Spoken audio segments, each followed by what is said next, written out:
आखिर क्यों दुर्योधन ने अपने ही भाइयों को जिंदा जलाने की योजना बनाई? समय बीत रहा था। पांडव और कौरव अब युवा हो चुके थे।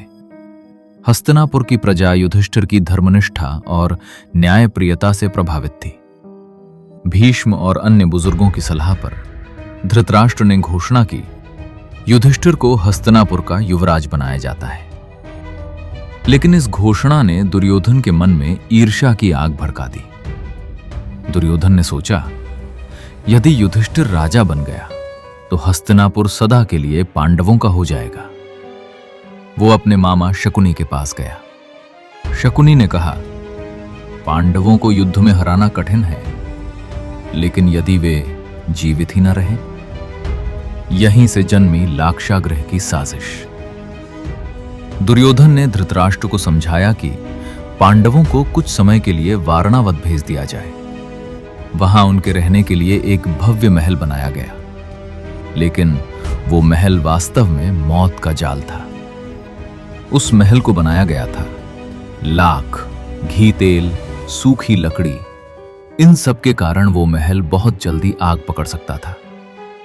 इसीलिए उसे कहा गया लाक्षागृह। दुर्योधन ने अपने विश्वस्त व्यक्ति पुरोचन को वारणावत भेजा।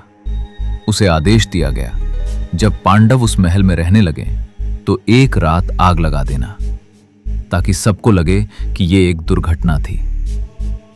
लेकिन हस्तिनापुर में एक व्यक्ति इस षड्यंत्र को समझ गया था।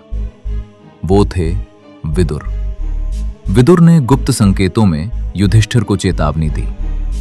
उन्होंने कहा, जो घर बहुत सुगंधित हो उससे सावधान रहना, और यह भी संकेत दिया कि बचने का मार्ग भूमि के भीतर खोजो।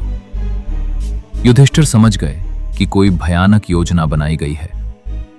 पांडवों ने गुप्त रूप से महल के भीतर से बाहर तक एक सुरंग खुदवानी शुरू की।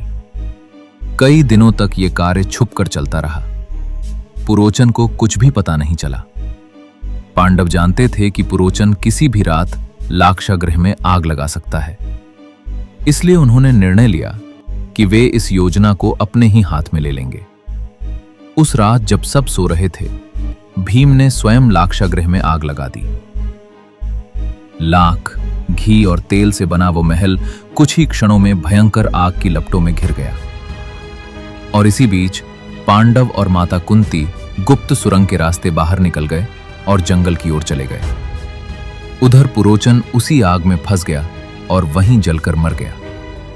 सुबह जब आग बुझी तो लोगों को लगा पांडव और कुंती उस आग में जलकर मर चुके हैं। दुर्योधन और शकुनी अपने आप को सफल समझ रहे थे, लेकिन सच्चाई कुछ और थी। पांडव जीवित थे। दुनिया को लगा पांडव मर चुके हैं, लेकिन महाभारत की कहानी अभी खत्म नहीं हुई थी।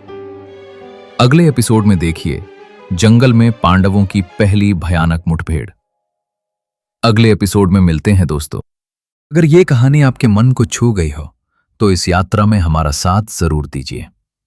चैनल को सब्सक्राइब कीजिए और इस वीडियो को उन लोगों के साथ शेयर कीजिए जो कहानियों के पीछे छुपे अर्थ को समझना चाहते हैं।